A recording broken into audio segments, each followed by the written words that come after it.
Welcome to the Cal Park Bros podcast. I'm your host, Terrence, and with me is my co-host, Jason, calling in from the Batcave in Indianapolis. Jason, how are you, my good man? I'm good, man. Hey, another Tuesday. First episode of 2022.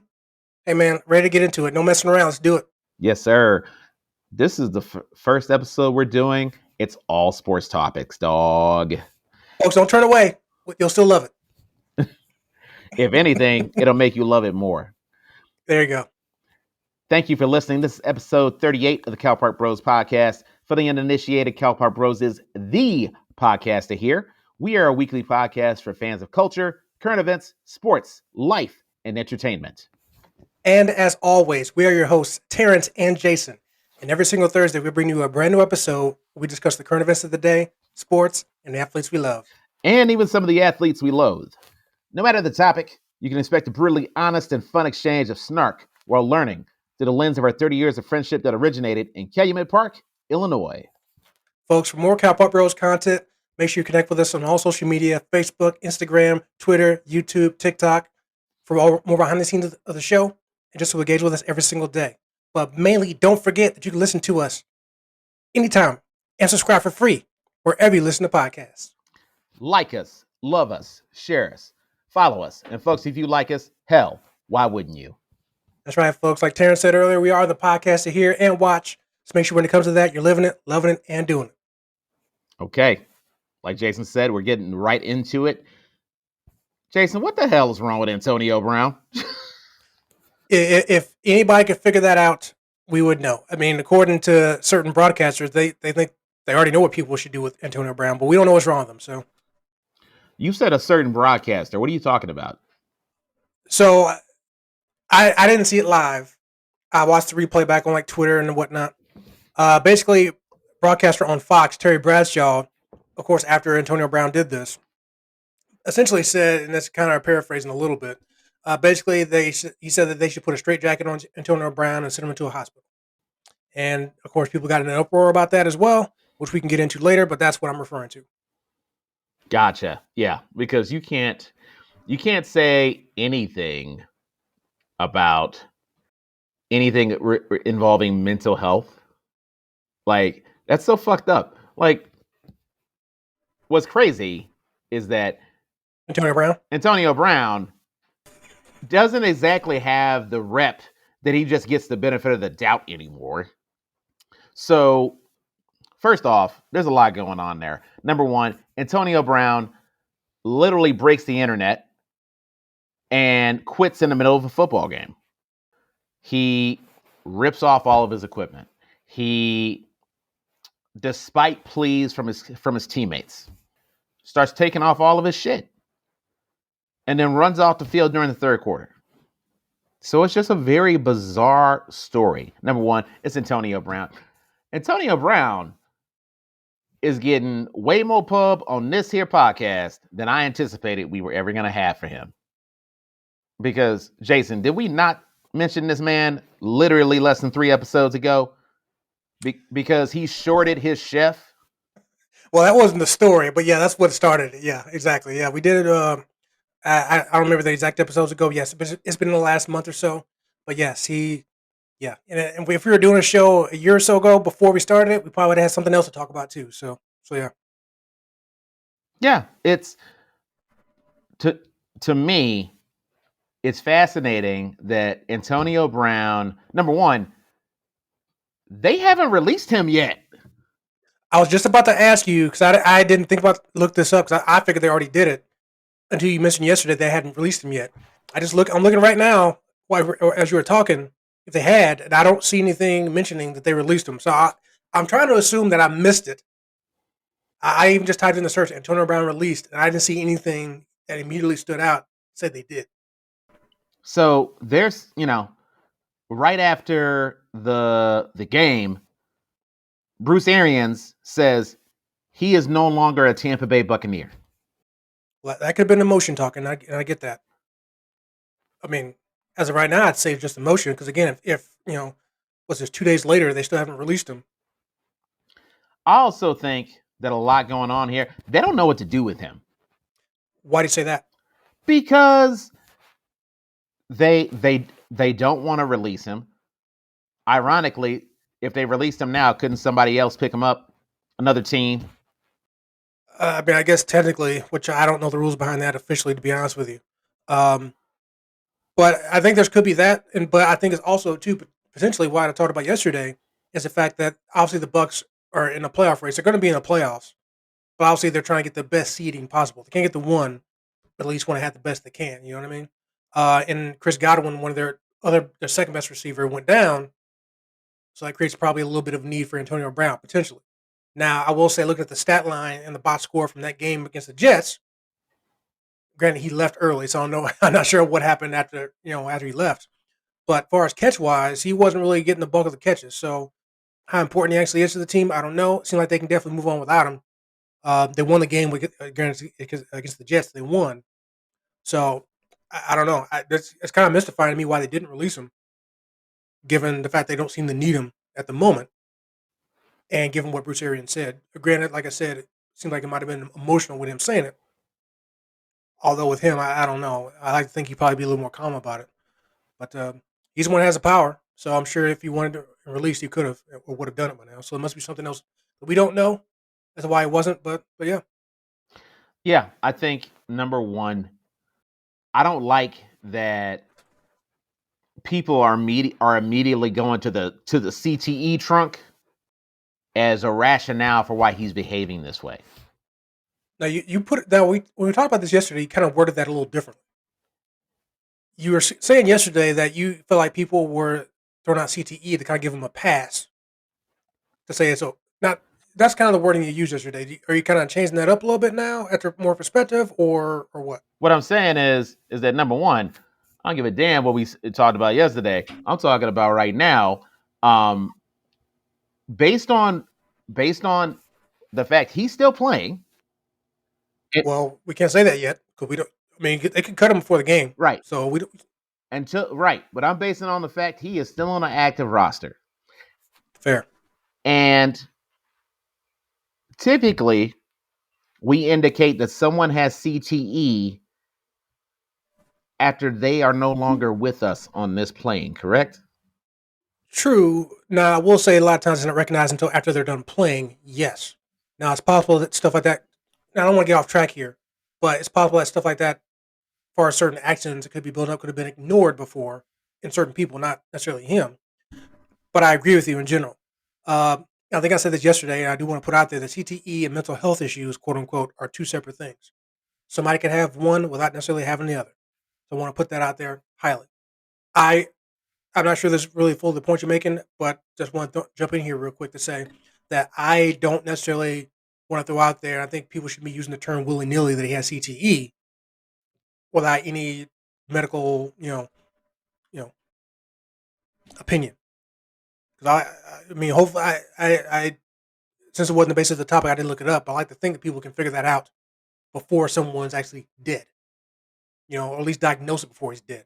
And I haven't seen that happen. So yeah, anybody throwing CTE out there all willy nilly without really knowing what they're talking about probably needs to stop that. Okay. Hopefully he doesn't have it. We don't know, which is why I'm not gonna make a comment on that. So yeah. Yeah. I so here's what I want to know. Is either CTE or mental illness to blame for him filling out uh, and getting suspended for fake vaccination records? I don't know. I'm not his doctor. Maybe.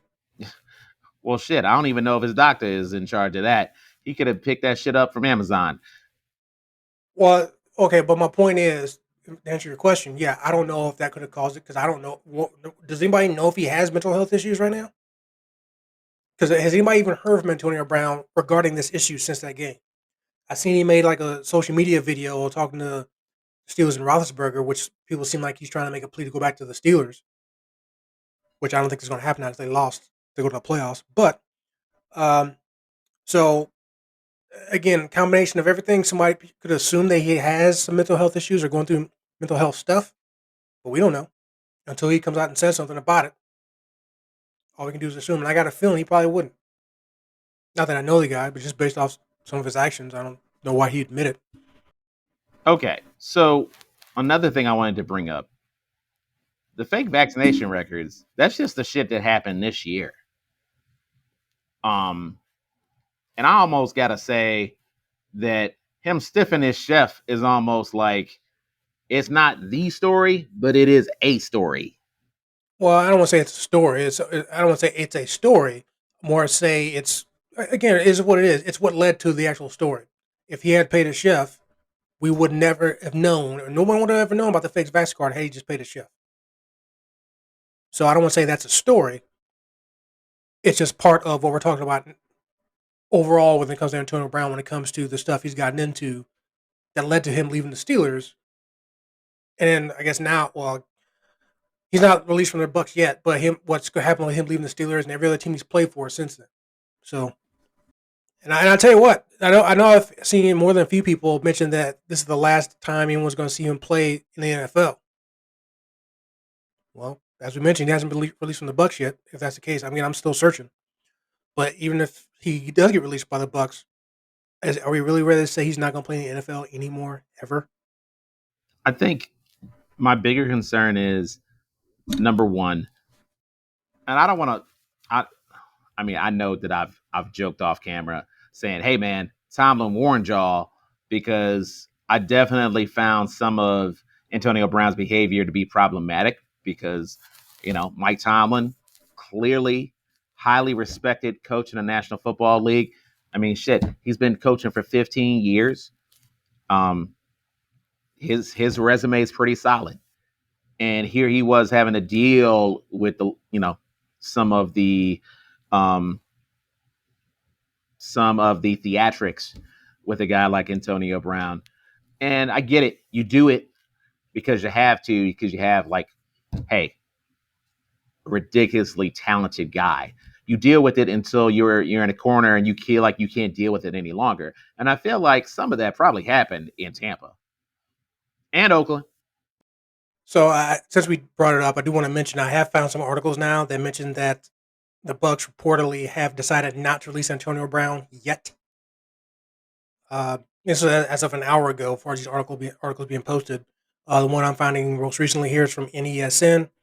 Um, so, and I'll see another one here from the Boston media as well, and also Sports Illustrated as well. So, as of right now, today, sir, correct, he's not been released, so we can put that to bed officially. Um, but yeah, it's definitely a saga, definitely unexpected. when I saw the shots from the videos from social media of the people at the Jets game, I thought just fans, taking advantage of their experience. And I see somebody in the end zone, cheering and trying to get the crowd hype. I thought, when did football get male cheerleaders? And why does this one have a shirt off in winter in New York? And then I realized, oh wait, that's Antonio Brown. What's going on here? Then of course, quick Google search, and like you said, it's all over the internet. And I'm like, here we go. Um, so I'd love to say that Antonio Brown will get the help he needs one day, which maybe he will. I don't know. It's probably going to take him hitting rock bottom to get you to seek that out, which I don't know what that would be. Um, I know there was a video of him at the Nets game in Brooklyn. I believe either probably the day after, whatever day they played Brooklyn, but he was there. And I sent you the video of it. I'm not sure if you watched it, Yeah, I saw it. Yeah, but yeah, it's wild, man. Yeah, I think what's even crazier is that he was asking state troopers at the game if he could get a ride to the airport. I didn't hear that. Wow. I know I saw a picture of him like standing outside. Well, supposedly standing outside the stadium. If it's verifiably him, with the internet, you don't know. Is that when it supposedly happened? Him asking troopers. Yeah, they, because all that shit he did, all the rah rah stuff on his way out, and then he went through the tunnel. He asked state troopers for a ride to the airport, but they told him no. Like, dude, you could call Uber, bro. Yeah, they they That's they thought that he was a jumper from the stands. yeah, probably, yeah. Why wouldn't they? I mean, it's not really a often an occurrence where players interact with state troopers in that manner. So I would assume it too. You know, um, it's again, like I said before, it's not part of it's not a story, but it's definitely part of this entire story when we're talking about this incident, this particular incident with Antonio Brown. Because I didn't know that by him asking for a ride from the state troopers. That's hilarious. you know, my question is, what would happen if they gave him a ride? Would they take him to the airport or back to the station? you know, God, Jason, dude. Yeah, what else was I gonna say? Oh yeah, the the craziest theory that I cannot believe I'm fucking discussing conspiracy theories about why Antonio Brown. hold on. This is the first, folks. Terrence is actually subscribing to a conspiracy theory of some sort. Mr. Terrence Brown. Go ahead, Terrence. We all want to I'm hear not you. subscribing to anything. One, two. The alleged theory was that, oh, he lost his shit because of he was so close to one of the some incentive that he was going to get like $300,000. I'm not gonna say that's a conspiracy. That's just what somebody thought. I But yes, Yeah, but you're trying to say, yeah, but the conspiracy part is basically saying, oh, well, Tampa Bay is trying to deprive him of this money. That's the conspiracy part. well, because supposedly, again, I'm not subscribing to it like you are, but part of that also is apparently the Bucks have done that before with other players, and I didn't pay it too much mind. I saw an article listing all the other players they've done it to. So that's where it stems from. Is that so? Yeah, The one I believe more, and again, not putting it as a conspiracy, just because that's what's been reported, was that Antonio Brown told the team that he didn't feel like his ankle was 100% to really be playing or good enough to be playing.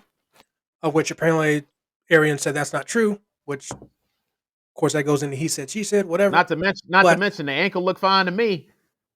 well, there's a difference in jumping around a little bit walking out the stadium as opposed to playing football.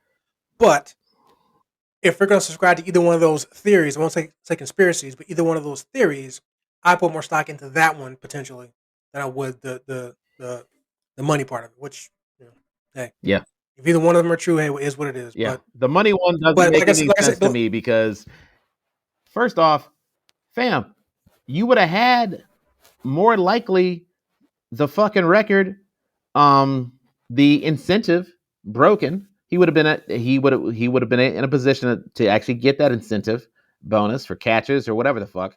I don't know if he hadn't faked his own vaccination record. Like, there's no that's the issue for me is there's no.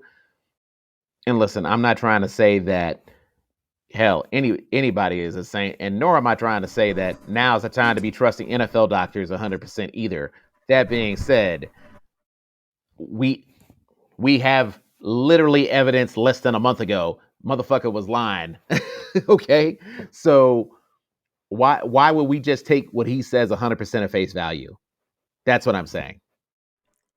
hey, listen, I'm not saying that AB is trustworthy. Obviously, there's a few teams that would say right now that he's not, perhaps including the Bucks. Well, take that back. I can probably take the perhaps out of there. They don't trust him, but I guess they trust him enough that he's still on the team for now. For now, like I said, if he's still on the team in the game next week, I think that's gonna be more telling of their opinion. You know what I mean? If he's still on the team and not playing, that is what it is. But if he's actually in the game next week, like the comedians, like Bill Engvall said, here's your sign. You know, Yeah. Well, I cannot wait to see what happens with the saga of Antonio Brown next. All right. That concludes our first segment of this all sports version of Cal Park Bros. Coming up in the next segment, we're going to be talking about Kirk Herbstreit and his impression of what college athletes should be doing. Coming up next on Cal Park Bros.